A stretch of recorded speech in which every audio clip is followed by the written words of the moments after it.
have a, there you go, a bona fide redneck setup up here. So I have a lavalier system that's plugged into his guitar amp, and I'm feeding out of into the aux feed, out of the output feed to the camera back there, and we're using a handheld mic in front of his amp so we can play through the system in the house. So y'all can hear everything that you wish you had missed. I'm going to start with telling a little story about this man, Walt Stack. Walt Stack. Any of you recognize this name? We have any runners in the room? Okay, all right. All right, here's the story about Walt. In 1964, two men got together. One of them was a college student, and they formed a sports company called the Blue Ribbon Sports. And they sort of rocked along, trying to do the best they could. In 1972, the company rebranded themselves as Nike. The graphic artist student, they paid her $35 for creating this symbol. One of the owners eventually gave her 500 shares of stock. Over time, it split to 32,000, so she made out all right. And so Nike became a brand name. Well, the thing about Walt is that in 1988 is when what's been called the most successful ad campaign in American history took place. When he became the poster child for Nike under the slogan, what is their slogan? Just do it. And he was the person that they picked. Now, one of the reasons they picked him is because he was a well-known runner in San Francisco. From 1966 to 1993, he'd get up at 2:30 every morning, get on his 3-speed bicycle with a basket, ride 6 miles, run 17 miles across the Golden Gate Bridge and back around, and then swim for 1.5 miles in the 48-degree water of the San Francisco Bay. And then he would go to work as a hod carrier. Anybody know what a hod carrier is? Well, bricks. It's the platform like this on a stick that you stack 100 pounds worth of bricks, and every day he did that. And he supposedly ran in more marathons, super marathons, ultra super marathons, not just 26 miles, not just 50 miles, but even 100 miles. And because at the age of 80, he was picked as the poster child for Nike's Just Do It. And you go, well, that was pretty smart of them to do that. But the interesting thing about Walt, I went back and did all this reading, and you read about, what a runner he was and how long he did this and what an example he was for health. But what you don't hear about is what kind of person he was. He had a tremendously foul mouth, and he didn't care where he was or who was there, the things that came out of his mouth. He was a card-carrying member of the Communist Party up until the time that he died. He was a feminist. He actually started a running club that eventually had 2,000 members that ran in it. He would carry a 6-pack of beer with him when he ran a marathon. And the interesting thing about him is, in all my reading, I never read that he ever won a race. And I'm thinking, if you're picking a poster child for your product that's an example that you want, why wouldn't you pick somebody that was a winner? This was his slogan. His slogan was start slow and taper off. Does that work for anybody here? He competed in the Ironman, which is like the impossible thing, with his 3-speed bicycle with a basket. And he is the reason that the marathoners finally put a cutoff time for the runners to be counted at the race, because he would run, he would finish, but it would be days later. For some of us, we know the adage is that winning isn't everything. Winning is what? Everything. The only thing. We got a coach over here? Yeah. Winning is the only thing. All right, so that's our introduction. We'll come back. There's a reason for that. We're going to be talking about a winning strategy. I had 2 instructions coming into today. Number one, when Pastor Randy invited me to speak, I was honored by that. Not sure exactly what to do. This is a marriage retreat. But he said to me, you don't have to do something on marriage. Anybody relieved? Yes, thank you. The other instruction came from my wife, who said, don't talk about Lot's wife. Now, some of y'all know the Luke passage that says what? It's very simple and short. Remember Lot's wife. Now, one of the reasons my wife asked me not to speak on Lot's wife, in the second church that I pastored in South Texas, our first Mother's Day there, I wanted to do a sermon on the example of a mom and the power and influence on her children. And so I picked that passage, remember Lot's wife. I didn't last a year in that church because they took offense over my using that passage. So she said, don't go there and don't do that. So here's just a little bit about, I'm an outdoors person. I like being outside. I like being doing and going. I ride a motorcycle. I've been riding a motorcycle for 50 years. For those of you who don't know motorcycles, this is not a Harley Davidson. Please don't insult my Honda Goldwing. On this particular machine that I'm still riding, I put at least 100,000 miles on it. So I like to go. My wife, if there was a competition for the world's most opposite couples, we would be in competition. That's you. It's said that some are strange and wonderful relationships. Ours is. But the question is, which one of us is the strange one and which one is the wonderful one? I'm thinking she's the one who married me, so you decide what that says about her. We've been married for 46 years. Yeah. I'd like to say that means that we were one of those arranged marriages as children, but you know that's not true. So I don't want to talk about marriage. There's so much that I could talk about based on our journey in our life, but I want to do something entirely different because I got to thinking about what would be appropriate for this crowd here. And my belief, my hope is that everyone here is a Christ follower somewhere in that spiritual journey. You spent time talking about marriage and what makes marriage work and what the problems in marriage and dealing with those kind of things. And I got to thinking we're part of a larger kingdom picture here. We're part of the Somerville Baptist Church. And Randy, I think Jacob is a good candidate for the next campus to help do music there that we're praying and working on. So just, you've already got a job when the time comes. Yeah. And I got to thinking that because I retired after 40-something years in pastoral ministry to continue to do ministry. I have a ministry called Church Rebirth Ministries. Whether you know it or not, some churches need to be born again as well as some people, the dead and dying, and somebody needs to come alongside of them and help them have that conversation about what they need to do now. And I've discovered that old people will listen to old people that do that. And I qualified, finally, for that second one. But in that whole journey and conversation and realizing why churches die, why fellowships die. And a part of it is that we've come through a season in American church history. I'm a history person. I'm a church history person. And I realize that those of us who were born in the middle of the last century, we grew up in a world that has radically changed. We were a part of American life where the church was central in culture and society. And so whether you really were into it or not, when you moved into a community, it was expected that you were supposed to be a part of some religious group. It didn't matter whether it was Methodist or Baptist or Catholic. It was expected. And so churches lived on the fact that somebody was always going to show up because it was a cultural expectation. Those days are dead and gone. Now there are going to be more people not in church on Sundays than there are in church. In 1990, the world changed. Postmodernism came where absolutes are gone. There's no absolute right, no absolute wrong. It's all relative.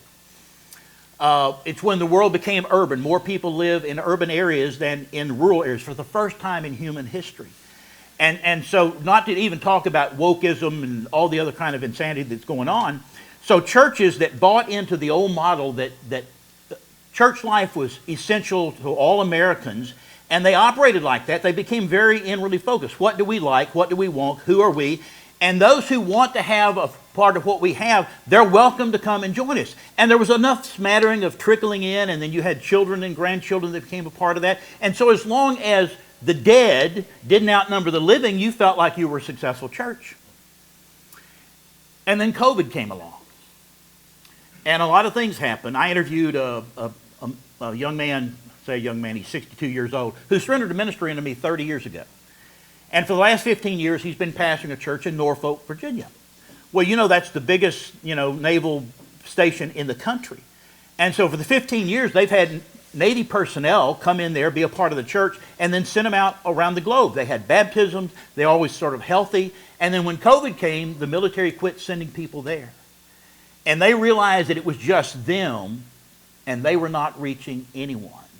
And now he's assessing where did they go from here. So I got to thinking in our context, what would be more appropriate than talk about what you could do and what you could be as a part of answering the call so that Somerville is blessed. You know, we're blessed. I mean, it's like how many of you were influenced to become a part of Somerville Baptist Church because of Randy Harley? I know I was. Absolutely. I think we had coffee before I heard you preach, and we've had a lot of coffee since then. And then I heard him preach, and he captured my heart because I love his style. I love his heart. I love his passion. I love those kind of things. But I know that the church health can't rest on the shoulders of Randy Harley. And it can't rest on the shoulders of a few people. It used to be, how many of you grew up in churches where you had Tuesday night visitation? That's where you got together, you went out and you called on people. That day's gone. So now the question is, what was the original biblical model, and how can we use this time to encourage you, to inspire you, to be a part of the answer going forward in a winning strategy? So here's our text. I know there's a lot of words for the screen. Graphic artists say don't do that, but I wanted you to see this whole passage. And you need to note that I had to pick the Tree of Life version for a specific reason, and I'll explain as we read through this. This is 1 Corinthians 9, beginning in verse 16, and this is a passage that a little over 30 years ago radically changed my life. I've been in ministry almost 20 years, and when this passage got a hold of me, it radically changed the rest of my life. This is Paul writing. He says, "For if I proclaim the good news, I have no reason to boast. For pressure is put on me, and woe to me if I don't proclaim the good news. For if I do this of my own will, I have a reward. But if not of my own will, I have been entrusted with a commission. What then is my reward? That when I preach, I may present the good news free of charge, not making use of my right in the good news. For though I am free from all men, I have made myself a slave to all, so that I might win over more of them. To the Jewish people I identified as a Jew, so that I might win over the Jewish people. To those under Torah I became like one under Torah, though not myself under Torah, so that I might win over those under Torah. To those outside Torah, like one outside Torah, though not being outside of God's Torah, but in Messiah's Torah, so that I might win over those outside of Torah. To the weak I became weak, so that I might win over the weak. I have become all things to all men, so that by all means possible I might save some. I do all of this for the sake of the good news, that I might be a fellow partaker of it. Don't you know that in a stadium the runners all run, but one receives the prize? Run in such a way that you may win. Every competitor exercises self-control in all respects. They do it to receive a perishable crown, but we do it to receive an imperishable one. So I run in this way, not aimlessly. So I box in this way, not beating the air. Rather, I punish my body and bring it into submission, so that after I've preached to others, I myself will not be disqualified." Now, the reason I had to search to find a translation is because, like Pastor Randy, in my higher education, in college and seminary, I studied Greek and I studied Hebrew, so that at times I could go back and look at what the text really said in a given passage of Scripture. And in 90%, if you're familiar with BibleGateway.com online, so yeah, here. I don't know how many English translations, but it's got to be at least 50 now. And you look through those, and probably 98% of those, this passage reads, "For if I preach the gospel, I have no reason to boast." The problem with that is that the word that's translated preach in most versions is the word euangelixo. It's where we get our English word evangelize. And there's nothing in that word that says this is about a professional standing up and proclaiming like somebody on the platform. It's simply a making known. And unfortunately, a lot of people who are believers assume that the responsibility of declaring the gospel is on the people who stand to declare the gospel. Now, Randy yesterday talked about some people, whether you're an introvert or an extrovert, some people are professional extroverts. I'm one of those. It's not in my nature to be an extrovert. I'm happy in the woods by myself. I'm happy just about anywhere by myself. Yesterday morning, I was the first one up here to get coffee. and I'm going to have my quiet time, and Chad was the second one. See, I didn't know you'd get picked on twice, but Chad was the second one. And he came in, and he got his coffee, and he sat down, and we agreed up front that the first thing in the morning, the best thing was a cup of coffee and nobody to interrupt the silence. And so we sat there for 15 minutes, enjoying our coffee, me having my quiet time, and him doing whatever he was doing on his phone. That I'm not this by nature, but I'm this by calling. Paul said to Timothy, do the work of an evangelist. He didn't say Timothy was an evangelist. He said you're responsible like everybody else. The responsibility of sharing the good news, it's not standing before a crowd of people and proclaiming it professionally. It's just simply making Christ known. And Paul says this is the compelling influence in my life, is making Christ known. Not because I'm called to preach, not because I'm called, and I'm not an evangelist. My spiritual gift is not evangelism. My spiritual gift is teaching and administration and leadership, but it's not evangelism. But I accepted the fact that when I came into a relationship with Christ at age 6, it's part of what God called me to do. At age 8, this would have been like 1962, to date myself. There was a brother and sister lived across the street from us in Sherman, Texas, on College Avenue. And our church was having a revival meeting, and I invited Ronnie and Debbie to that revival meeting, and both of them made commitments to Christ. I was hooked. I knew that's what God had called me to do. And it's what God has called you to do. And I thought, and we're going to walk through a winning strategy, because I'm that person that believes that there's only one winner, second place is the first loser. I'm all about winning. And so it's like, why not embrace a strategy that's a winning strategy for you, whoever you are, and however you feel your abilities and your gifts and your capacity are for sharing the good news. Trust me, you're more capable than you can even realize. Is that as couples, is if you accepted this as a shared journey of figuring out how to do this well, how to do it right, so that you can encourage and support each other in the challenges. My wife, who is the absolute opposite of me in just about every way, except our relationship with the Lord. It was because of the Lord that, we came together. That I realized that there are opportunities she will have to share the gospel that I will never have. And so I can't do her sharing for her. And she can't do her sharing for me. So if you want to take notes, find a blank page, I'm going to give you 4 E's of the stages, a winning strategy for being able to do what God has called you to do, whether you've accepted it and embraced it or not. The first is there has to be an encounter. There has to be an encounter. Now, do we have any salespeople in the room? Okay. What is the hardest kind of sale to do? A cold call. Yes, and why is it called a cold call?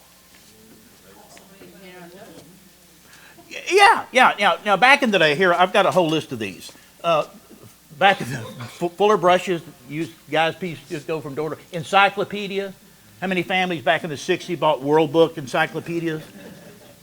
I hope you still have those. They're so valuable. Waterless cookware. For Baptists, that was like the boon. You could put a roast on before church and put it on slow burn without water, and you get home and you had roast for lunch.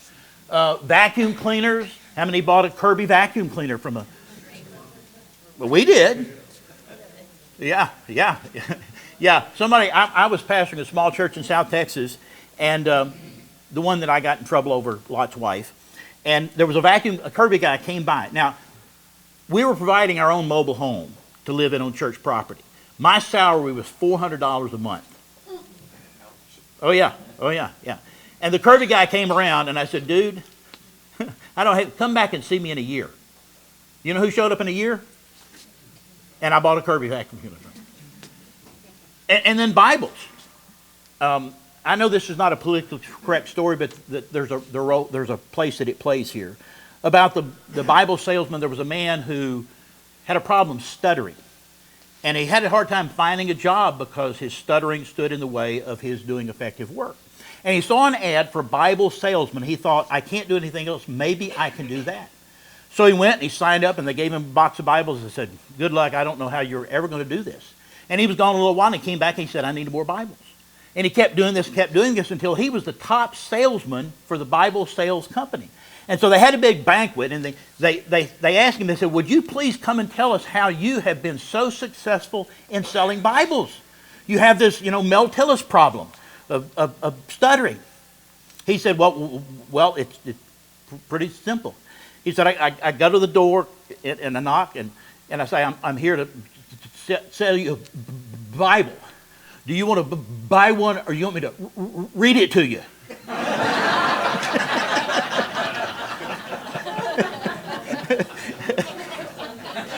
That's not considered politically correct, except I want to tip my hat. The guy made it work for him. So there's cold calling, and then there's organic. And organic is based on Matthew 28.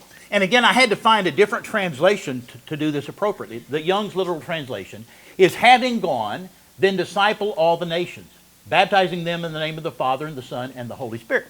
Now, we all most of us grew up with King James, and even most of the modern translations start this passage with the word go. Now, if you're reading that in English, you're thinking that's an imperative word. You're being commanded to go. But it's an aorist passive participle. Do we have any grammarians in here?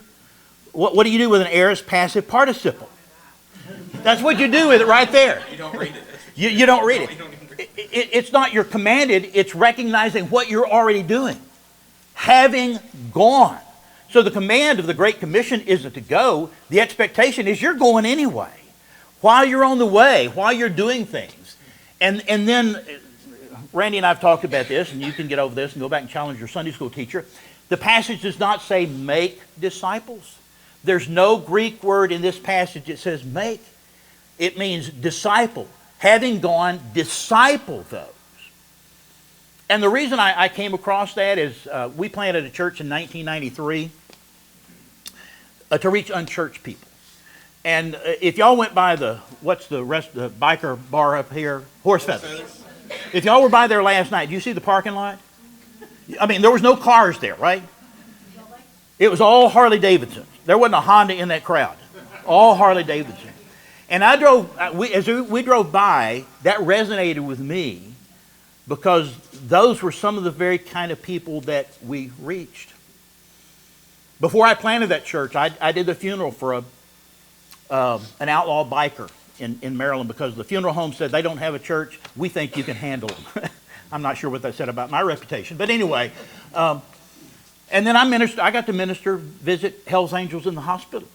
We did an annual bike show at our church, and we'd have hundreds of motorcyclists come out, and the Hell's Angels would come out and set a booth up. We got to minister to them, and so, we planted a church that reached unchurched people, folks that wouldn't be found dead at anybody else's church. In the first 15 years, we did that guest registration thing that all churches do, fill out the card, and we know only a percentage of people actually do that. When I go visit someplace, I don't fill one of those things out. And other people don't. In our first 15 years, we had 15,000 registrants, people who came through. Now, I want to say I'm pleased to announce that I don't know. Now, you need to understand, I'm the salesman. I invite people all the time. Not one of 15,000 people came because I invited them to. That means somebody else did. They did it through here. Let's go ahead. We're going to run out of time. The organic is there's an existing schedule, routine, and relationship network that needs to be recognized. That encounter is cold calling is the hardest. Now, it can work, but it produces the least amount of results because you're an unknown and can you be trusted. But when you have an organic, you have an existing set of relationships. So when somebody comes to a relationship with Christ, they've got a whole network, and this is before social networking even came into place. You know people who know people who know people know people.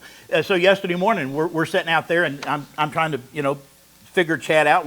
As a matter of fact, my wife and I, apart from Randy and Sherry, I don't think, Scott, we saw them in the balcony at church, but we didn't really know them. We didn't know anybody else in this room. And so, we're talking, so I found out he's from St. George. And I'm going, hey, I had a guy who worked for the utility company that installed a Generac generator for me.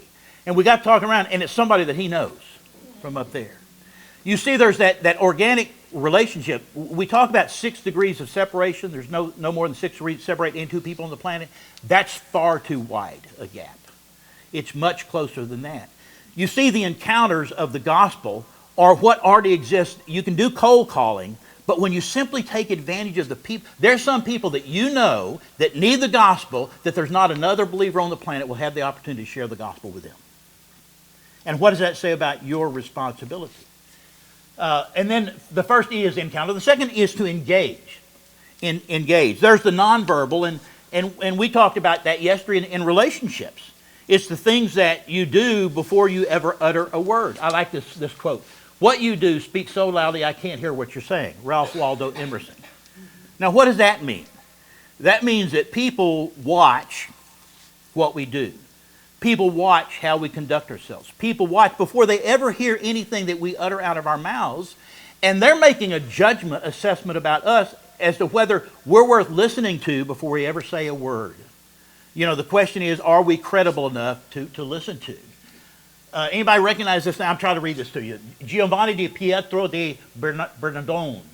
Anybody know who that is? Francis of Assisi, who said, preach the gospel, use words when necessary. You see, in that organic networking, is people watch us, and people in our network that we spend some degree of time around, they're trying to figure us out. You know, one of the interesting things about, we've been in South Carolina for 5.5 years. And coming here, I'm not from here. You know, I'm a retired pastor. I don't know anybody here. And so I'm having to go about to create relationships and networks so we can do effective ministry. And so I've had coffee with a lot of pastors.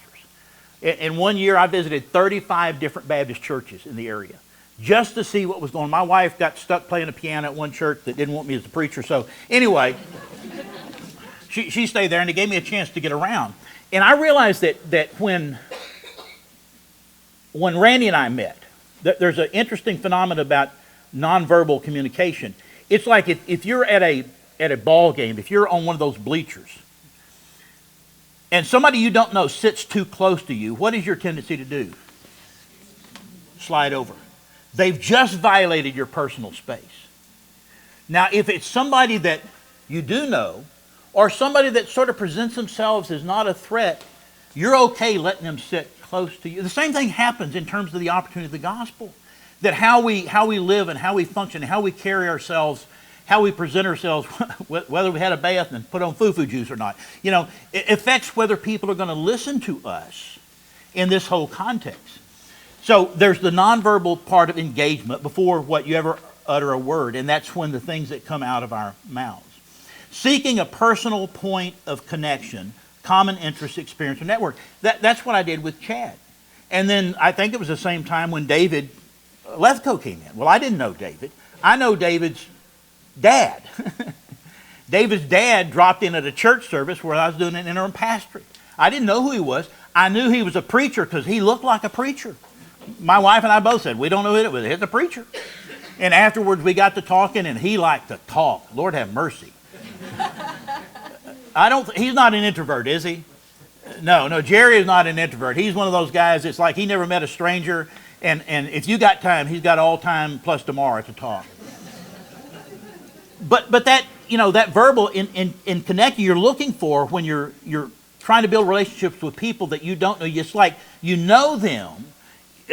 I don't know if you're familiar with those concentric circles of concern that you can have in terms of relationship. We've got a core group of 3 to 10 people. We've got an outer group like that can be up to 59 people, and then the larger crowd out there.